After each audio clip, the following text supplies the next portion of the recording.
Hello mga boss! May bago na naman tayo episode. Stay tuned! Nerves na lang!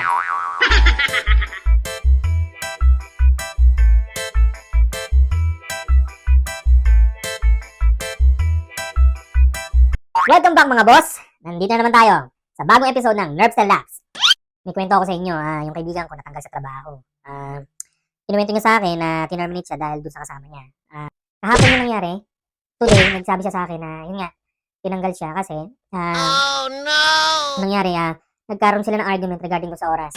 Parang nakisuyo kasi yung katrabaho niya, nakisuyo na pasukan yung work today kasi may sakit. So, pinasukan niya, and then, na-late siya ng 5 minutes. Nagsabi naman siya na baka ma-late siya ng 5 minutes kasi mararush siya ng biyahe. Siyempre, he was accidented dapat. Chinek nung katrabaho niya yung oras niya. Kung na-late talaga. So, na-late naman talaga ng 5 minutes siya. Sinabi naman niya. So, ang point dito, ang inihiling niya yung consideration na lang na 5 minutes lang naman yun eh. Parang ibigay mo na. 9:30, o 9:35, ibigay mo na. Yun yung nirereklamo niya na di mo na consider yung 5 minutes na na-late lang naman nakasuyo ka today. Kahapon, napasukan yung work niya. Di ba? Nung katrabaho niya. So, at least, yun, napasukan yung work nung katrabaho niya, yung shift na yun. At the same time, absuelto lahat. Ang inano lang niya, bakit kailangan bawasan mo pa ng 5 minutes yung parang consideration lang yung hinihingi niya. So, ngayon nagkaroon sila ng argument doon. Hanggang sa medyo nagkaroon ng verbal conversation heated conversation. Sa part niya, may mali din siya doon dahil yun, superior niya. Kasi binawasan yung oras niya. Yung superior niya na humingi ng tulong na pasukan yung shift yesterday, yun yung katong oras niya na binawasan pa na hindi consider yung 5 minutes na at least lang binibigyan na lang sana. Nakisuyo ka lang naman eh. So, kumbaga off naman niya kahapon, di ba? Ngayon, nagsumbong ngayon tong superior dun sa amo, sa boss, na sinasagot-sagot siya na which is dapat in-explain superior kung ano nangyari. Hindi yung sasabihin mo na nagre-reklamo ka agad tong kaibigan ko. Siyempre, meron dong konting bias. Kasi sa amo tapos superior. So, ano nangyari, hindi na nag-investigate si amo. Kung ano nangyari, hindi na tinanong si superior ni amo kung bakit nangyari yon. Ang ino na lang, sabi nung amo, daw, sa kanya, mag-sorry ka na lang. Bilang empleyado, na regular employee lang siya, huwag natin ilang, ano naman yung trabaho niya, regular naman talaga siya doon. Bilang empleyado, natatapakan yung ego niya, ba't ako magsasorry? Parang gano'n. Naintindihan ko siya, bakit ako magsasorry doon sa superior ko, na yung superior ko, halip na i-consider na lang yung ganong sitwasyon na hindi na palakihin. Dinala pa niya sa amo.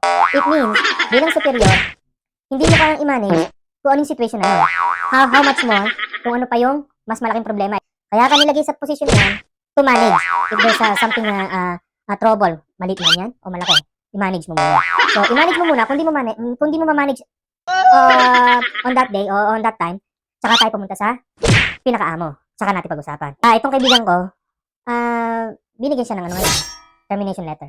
So, termination letter without cause. Kasi syempre, wala naman din siyang ginawa masama. So, terminate na lang siya ng without cause kasi para hindi na lang sila magkasama. Kahit siguro ilipat siya sa ibang store, ayaw na lang nung amo.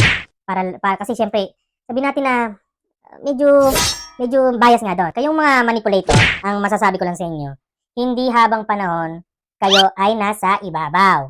Tandaan nyo, bilog ang mundo. Hindi habang panahon nasa ibabaw kayo, dadating din kayo sa ilalim. Sa trabaho, huwag kayo manamantala. Trabaho lang. Tsaka walang personalan.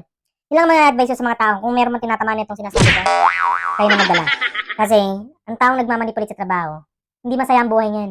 Hindi sasaya. Kasi hindi siya kontento. Hindi siya kontento sa nangyayari. Lalo na pag nasasapawan siya.